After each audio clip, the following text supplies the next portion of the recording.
Estamos de volta e vamos fazer um giro pelas turmas do TST e conferir julgamentos importantes.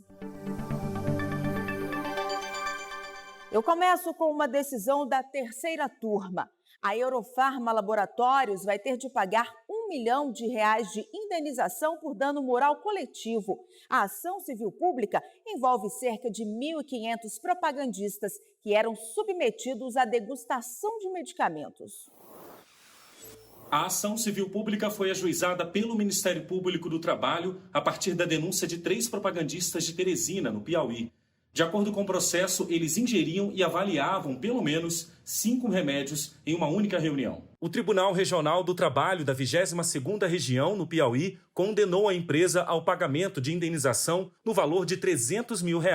Com as provas obtidas, o TRT concluiu que os profissionais eram submetidos à prática de forma concreta e reiterada. Segundo testemunhas, os propagandistas não recusavam a degustação por medo de perder o emprego. Entre os medicamentos provados por eles e sem acompanhamento médico estavam antibióticos e remédios para artrose. O objetivo, de acordo com as testemunhas, era avaliar as características dos produtos para comparar com os produzidos por laboratórios concorrentes. O regional apontou que a conduta da Eurofarma violava a integridade física e a saúde dos trabalhadores por mera estratégia comercial. Além da indenização, o TRT proibiu a prática em todo o país e impôs multa de R$ 30 mil para cada descumprimento da medida e de R$ 10 mil por trabalhador prejudicado. O caso chegou ao Tribunal Superior do Trabalho. O MPT recorreu para pedir aumento do valor da indenização. O relator do recurso na terceira turma, ministro Alberto Bresciani, observou que a decisão do TRT se amparou não apenas nos depoimentos das testemunhas, mas especialmente na prova documental representada por e-mails. Na avaliação do ministro, o valor fixado pelo regional não é coerente com as condições socioeconômicas da empresa e com a gravidade do fato.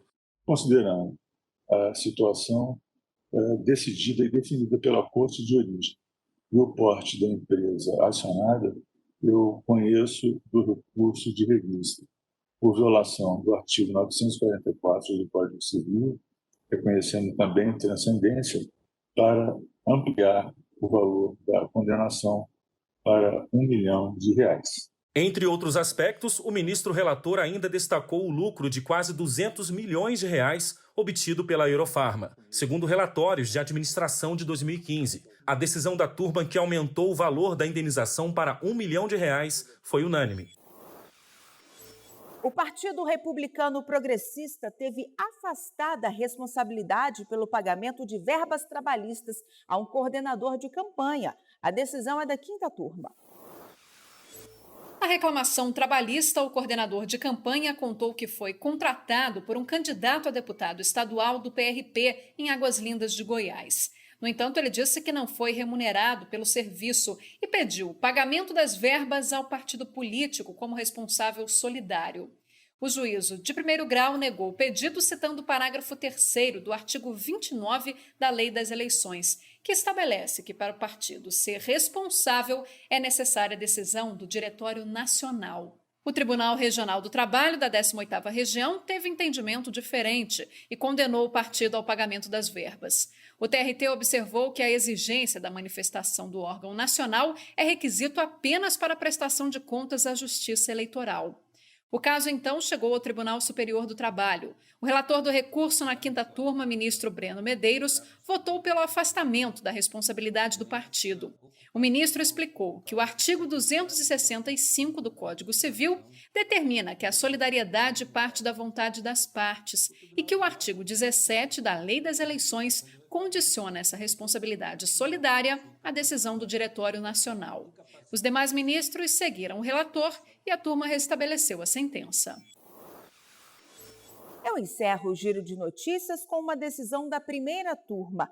Uma bancária que aderiu ao programa de demissão voluntária do Banco Nossa Caixa não conseguiu o reconhecimento da estabilidade pré-eleitoral.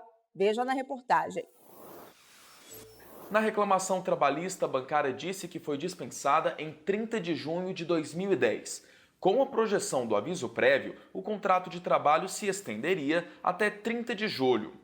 Como 2010 foi ano de eleições, ela reivindicou estabilidade pré-eleitoral com base na Lei 9.504 de 1997. De acordo com o artigo 73, inciso 5, são proibidas aos agentes públicos, servidores ou não, condutas como demitir sem justa causa na circunscrição do pleito nos 3 meses que antecedem as eleições até a posse dos eleitos. Mas o Tribunal Regional do Trabalho da 2ª Região na capital paulista rejeitou o pedido da empregada, embora tenha reconhecido que empresas públicas e sociedades de economia mista estão obrigadas a respeitar a estabilidade pré-eleitoral.